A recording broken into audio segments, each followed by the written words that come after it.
je vais incarner pendant quelques dizaines de minutes à la fois Jean-Philippe Palanchini et sa femme Catherine, qui sont donc absents suite à une double fracture de Catherine, opération hier. C'était un petit peu rapproché en termes de délai pour qu'ils puissent intervenir aujourd'hui.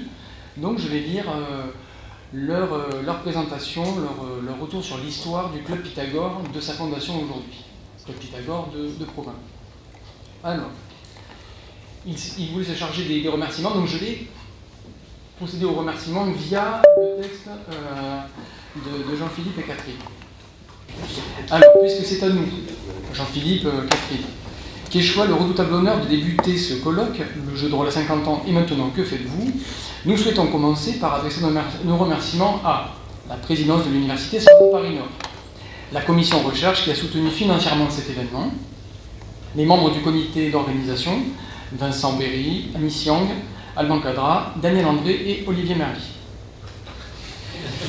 Le laboratoire Experis, le Fonds patrimonial du jeu de société, l'équipe de la BU Edgar Morin, spécialement Stéphane Houdard et Arénie Nirmalan, le service culturel, l'IUT et en particulier son service audiovisuel, et enfin le service reprographie de l'université, dans lequel vous pouvez voir ces magnifiques affiches. Nous sommes évidemment très heureux et un peu fiers que notre petit club Pythagore de Provins ait été jugé suffisamment représentatif pour ouvrir ce colloque en abordant le JDR par un de ses aspects les plus concrets et visibles du grand public, à savoir la création de la vie d'un club de jeux de rôle sur plus de 35 ans. Voici les divers aspects que nous aborderons. Au commencement, vous êtes dans le foyer des élèves. Alors là, c'est une mise en situation. Vous êtes dans le foyer des élèves du lycée Thibaut de Champagne à Provins. Au mois de mars de l'an de grâce 1987, il y a là 4 enseignants et quelques élèves. Et maintenant, que faites-vous? On pourrait créer un club de jeux de rôle. Superbe mission, j'en suis. Moi aussi, nous aussi. Ça s'est presque passé comme ça. Et puisque le titre de cette intervention pousse vraiment à une approche chronologique, remontons à la source. En réalité, tout a commencé de façon totalement informelle et privée lorsqu'en 1984, Catherine et moi avons découvert le jeu de rôle grâce à quelques-uns de ses élèves qui nous ont en quelque sorte gentiment mis au défi de rejoindre la partie de JDR dominicale qui préparait à l'intercours. Je pense qu'ils ont été un peu surpris de nous voir accepter. Et le principe même du jeu de rôle nous a tout de suite séduit, même si le scénario de type science-fiction n'était pas forcément parmi nos thèmes favoris. 1985, sortie de la première édition du jeu de rôle Maléfice chez Jeux des Cartes. Je découvre alors ce jeu qui s'en souffre. La thématique fantastique colle complètement à la majorité de mes lectures adolescentes et bien après. Dans un premier temps, tout naturellement, proposer quelques parties à bon nombre de ceux qui se retrouvent en 1987 dans le foyer des élèves évoqués plus haut. Des parties sporadiques au fil des parutions des scénarios édités à l'époque par Jeux des Cartes, 3 par an en moyenne, heureux temps, mais qui soudent un petit groupe autour de Maléfice. Très vite se manifeste l'envie de partager notre petite expérience ludique avec d'autres joueuses et joueurs. Et voilà comment naît l'idée de créer un club de jeux de rôle à Provins. Comme dès cette époque, nous avons déjà noué des rapports cordiaux avec Michel Godot, créateur du jeu, et que nous ne pratiquons que Maléfice, le nom de Club Pythagore est tout naturellement choisi en référence au Club Pythagore fictif présent dans le jeu. Nous verrons que ceci a changé au fil des ans. Pas le nom, certes, ni notre attachement à Maléfice, mais l'orientation générale du club. Les 4 créateurs, 2 profs d'histoire, un prof de maths et un prof de lettres, seuls adultes en capacité de créer un bureau valide, entament alors les démarches administratives propres à créer une association de type 1901, ce que le club est toujours à l'heure actuelle. On est en France, cela prendra un peu de temps. Le 13 juillet 1988, le club Pythagore apparaît enfin au journal officiel avec l'intitulé suivant: faire connaître, découvrir et promouvoir le jeu de rôle, et plus particulièrement Maléfice, par l'organisation de rencontres entre joueurs et de manifestations publiques sur le thème des jeux de rôle. Depuis cette date, le club Pythagore aura vu une quinzaine de bureaux, avec à leur tête une présidente et 5 présidents, et une présence féminine jamais démentie à divers autres postes dès la première heure. Ces équipes se sont relayées pour assumer la responsabilité du club et l'amener là où il en est aujourd'hui. Depuis un petit moment, les vieux de la vieille, c'est nous, ont passé le flambeau de toutes nouvelles équipes qui ont su faire leurs preuves. Revenons à la chronologie. Décembre 87, puis mai 88, les membres fondateurs se sont déjà rapprochés de la municipalité de Provins pour l'informer de la mise en route d'une première manifestation d'envergure. Les rapports de confiance réciproque noués à ce tout début sont toujours restés excellents, nous y reviendrons. Car c'est sans doute une des clés de la pérennité du club. Le programme de cette manifestation, alors là je cite, la semaine du fantastique et la nuit des maléfices, montre assez que nous étions jeunes, enthousiastes et surtout un peu inconscients du travail que tout cela impliquait. Car dès cette première entreprise s'ajoutaient déjà au jeu de rôle des ouvertures culturelles que nous avons toujours prônées et pérennisées. Littérature, vitrines thématiques dans les 2 librairies locales, actions spécifiques sur le fantastique dans le CDI des collèges, du lycée et à la bibliothèque municipale, cinéma, etc. Une nuit des maléfices en fait un jeu grandeur nature pour 80 personnes dans quelques lieux de la ville basse et toute la ville haute de Provins. On était vraiment tout foufou à l'époque pour commencer par une telle manifestation. L'aventure était basée sur un de mes scénarios sur table et largement amélioré, développé et surtout adapté aux spécificités du GN par le groupe Paradoxe, ce qui est l'occasion pour nous de saluer André Foussard et d'adresser une pensée à notre ami Anne Vétillard. Des parties, plus évidemment des parties de Maléfice sur table, au caveau du Saint-Esprit, magnifique salle voûtée du XIIIe siècle, qui séduit aujourd'hui, comme hier, tous les rôlistes qui participent à nos diverses manifestations ludiques. Juin 1988. Premier AG du tout récent Club Pythagore. Les projets envisagés sont votés à l'unanimité et les choses démarrent vraiment. La presse s'en fait l'écho. Du 29 août au 4 septembre 1988, le Club Pythagore et Paradoxe organisent la semaine du fantastique et du jeu de rôle sur le thème de Maléfice. C'est la toute première manifestation du Club Pythagore et les prémices de ce qui se nommera ensuite, jusqu'à aujourd'hui encore, les rencontres du Club Pythagore. Nous y reviendrons. Comme la chose s'était bien passée et avait recueilli de bons échos des participants, cela nous a encouragés à continuer. Le bureau ayant décidé que les AG se tiendraient aux équinoxes, le 21 septembre 1988 se tient la 2e AG du club, au cours de laquelle 3 nouveaux projets sont lancés. Organiser régulièrement à Provins des journées de jeux sur table, créer un fanzine, organe de liaison entre les membres du club, auquel d'entrée de jeu on donne le titre Le Dragon et la Lézarde, ces 2 créatures fantastiques représentant symboliquement la ville haute, le dragon, créature des airs, et la ville basse, la lézarde, créature des marais. Le périmètre qui est devenu donc la ville basse ayant précisément été peu à peu gagné sur les marais qui s'y trouvaient.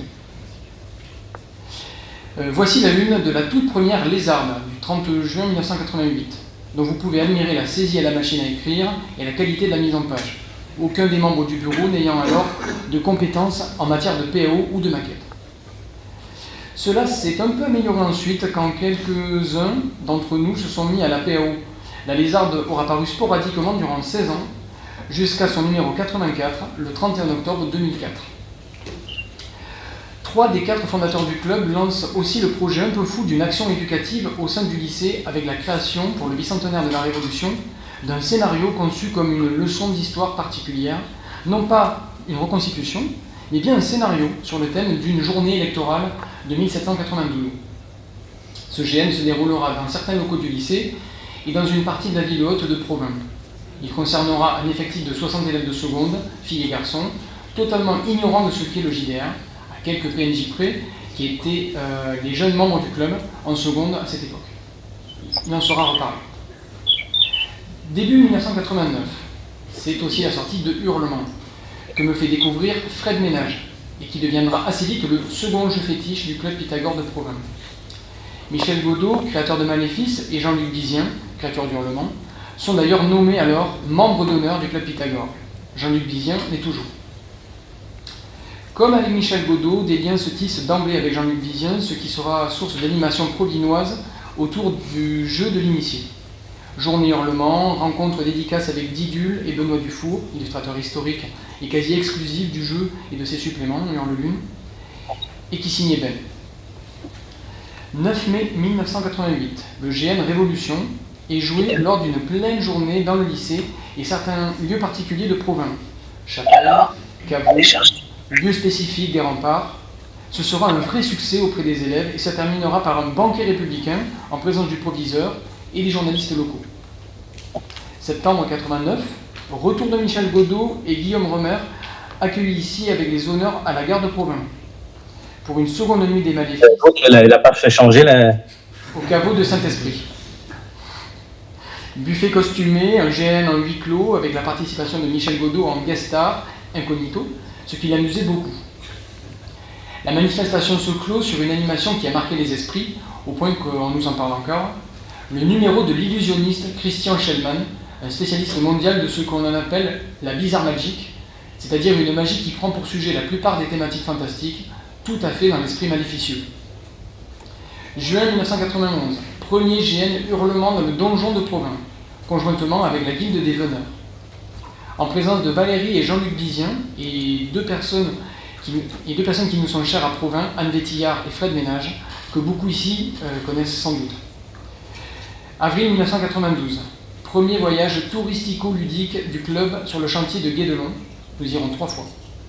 Suivront la commanderie templière de Coulommiers et le château des Époisses, la Vendée sur les traces de Richard Cœur de Lion, une visite insolite de Provins, enfin Strasbourg et le Haut-Königsberg.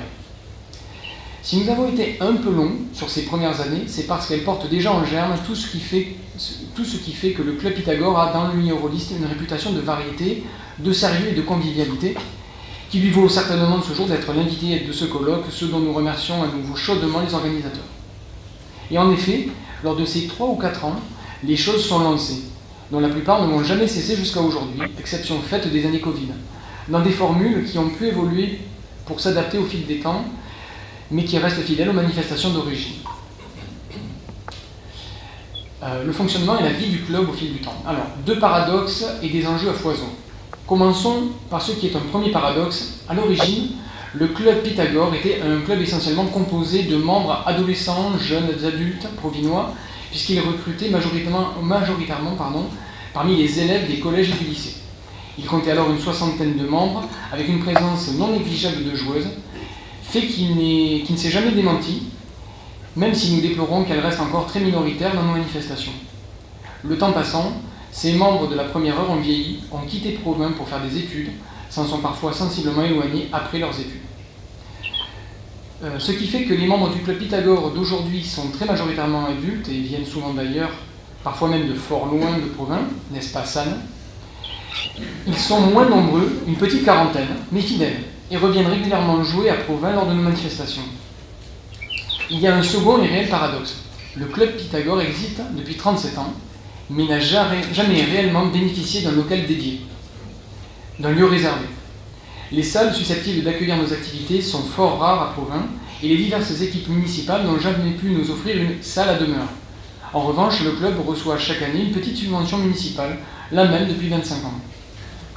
Les bonnes relations entretenues avec les équipes municipales, invitation des responsables de la culture à nos manifestations, facilitation du travail des équipes techniques, respect des exigences d'occupation des lieux, et le fait aussi de n'avoir jamais eu à connaître d'incidents fâcheux ou graves ont beaucoup fait pour que nos demandes diverses soient examinées avec bienveillance, puis acceptées et soutenues.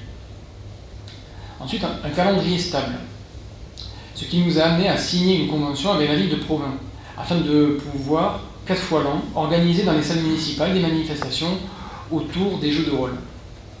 Nos activités sont donc calquées sur le modèle qui s'affiche, avec parfois quelques variations selon les disponibilités des salles et les fantaisies du calendrier. Des journées JDR et galettes, fin janvier. Journées dites de printemps, vers la mi-mars, avec ou sans thématique ou conférence. Des journées souvent thématiques, mais pas que, fin avril, mi-mai, 25 ans du Hurlement, Carousel des Maléfices. Et enfin, les rencontres du Club Pythagore, mi-octobre et fin octobre. Ce qui ne veut pas dire qu'il n'y ait jamais eu d'aléas. Alors, des événements variés, toujours en rapport avec les cultures de l'imaginaire, dont certains tout public, c'est-à-dire hors JDR. En 2000, le Club Pythagore, qui s'est déjà ouvert à tous les jeux de rôle pour ses rencontres, vous le verrez, modifie ses statuts, visant à faire apparaître les termes d'imaginaire et à mentionner les aspects culturels et pédagogiques ou éducatifs du JDR. Et là, je cite donc les modifications citées plus. L'association dite Club Pythagore, antenne de Provins, a pour objet de promouvoir les cultures de l'imaginaire par des activités ludiques, culturelles et conviviales, à caractère historique et littéraire.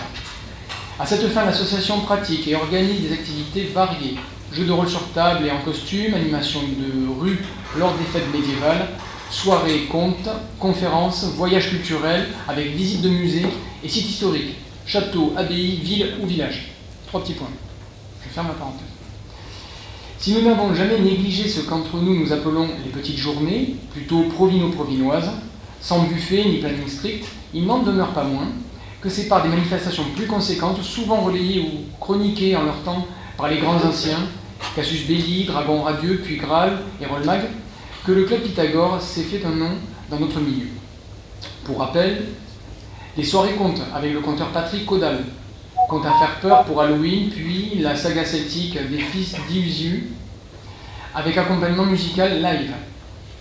Des conférences, la sorcellerie, le loup-garou, du professeur Claude Lecouteux, spécialiste des mentalités médiévales à la Sorbonne Paris 4, et de l'historien William Blanc sur des thèmes qui nous parlent. Le roi Arthur, un mythe pour aujourd'hui. Les Vikings, de l'histoire à la pop culture. Le Moyen-Âge imaginaire et nous. Pour ces conférences, William, rôliste lui-même, passe ensuite derrière le paravent pour proposer, avec les meneurs volontaires, des parties de JDR sur le thème de la conférence du jour. Des participations régulières à la fête Belle Époque, aujourd'hui abandonnée. Des animations de rue de la caravane lors des fêtes médiévales de Provins. Des festins médiévaux ouverts à tous, à condition d'être costumés et concoctés par Maître Jean Saint-Loup, aujourd'hui retraité. 7 jeux en grandeur nature, Maléfice, et il n'y a pas à dire, ça en jette en GN Belle Époque au cœur des jardins publics de Provins. Les promeneurs ont cru que l'on tournait un film.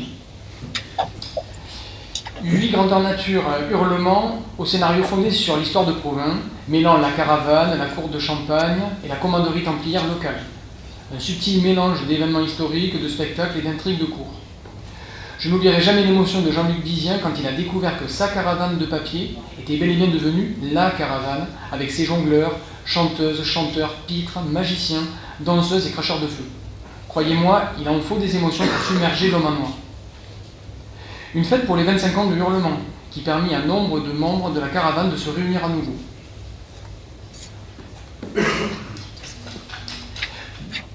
Nous terminerons par nos 2 manifestations emblématiques. Le carrousel des maléfices. C'est une de nos rares manifestations exclusives. Il s'agit d'un week-end ludique, totalement consacré à des parties sur table du jeu qui s'en souffre. Repris de celui des rencontres par lesquelles nous terminerons, il s'agit de proposer aux participants un éventail de scénarios inédits. Ceci permet à des maléficieux de la première heure, de ceux qui ont tout joué, de venir en étant sûrs de pouvoir découvrir des scénarios qu'ils ne connaissent pas. Avec le temps, le Club Pythagore s'est construit un réseau conséquent de créateurs de scénarios maléficieux qui viennent bien volontiers les faire jouer en exclusivité à ces carousels. Les rencontres annuelles du Club Pythagore, le cahier des charges. Si vous avez bien tout suivi, c'est l'idée qui a présidé à la création du club. Faire venir à Provins des joueuses et joueurs de tous horizons afin de partager des parties de JDR dans une ambiance conviviale. Pas de tournois, mais des rencontres.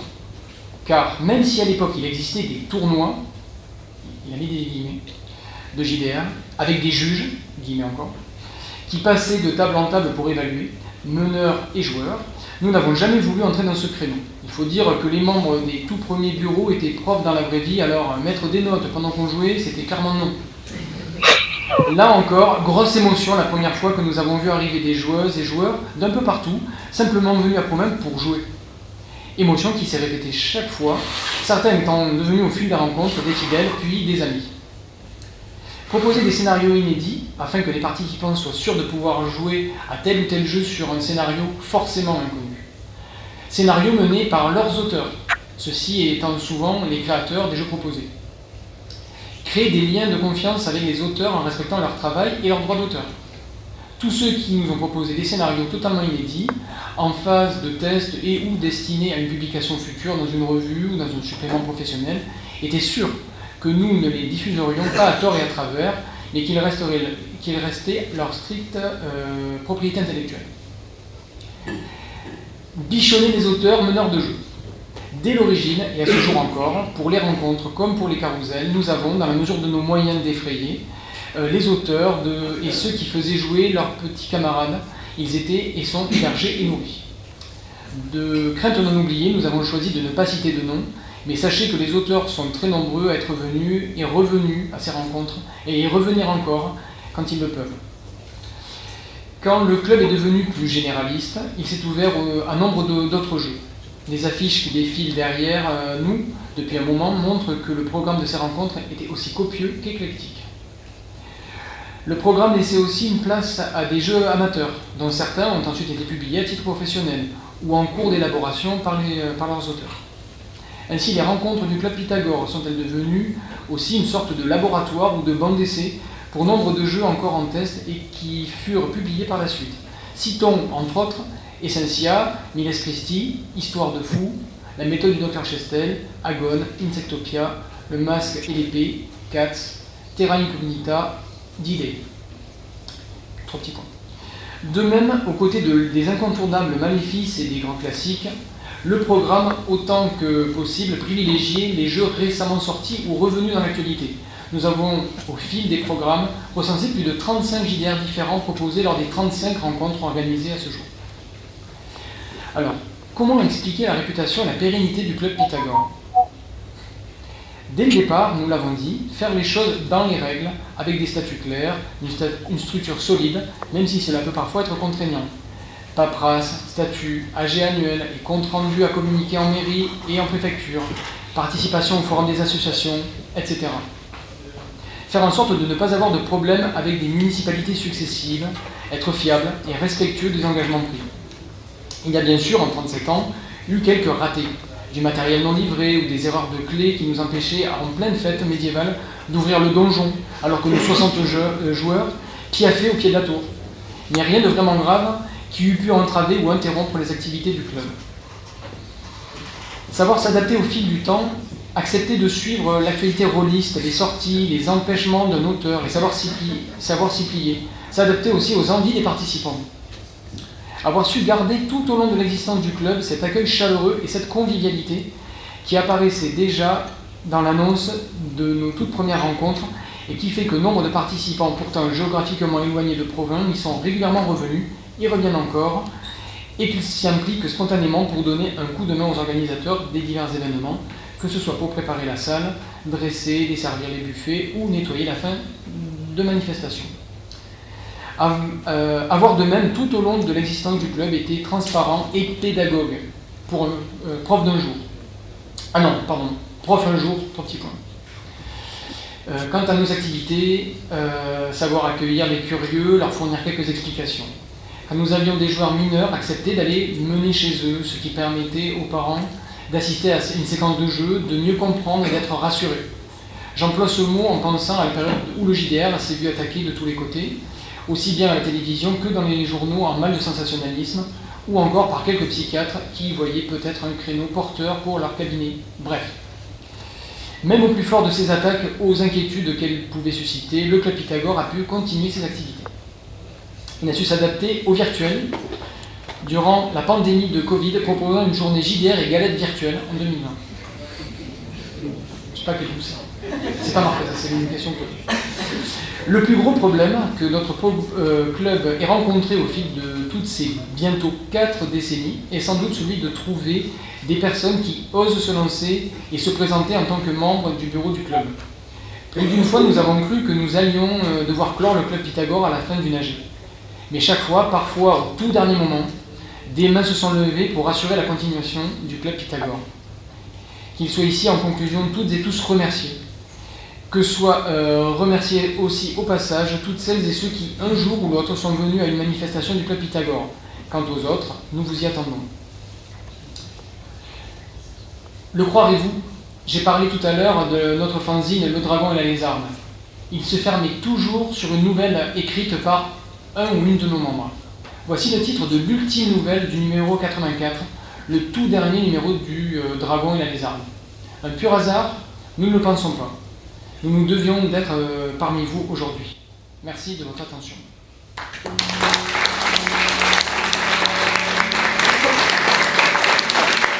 Comment ça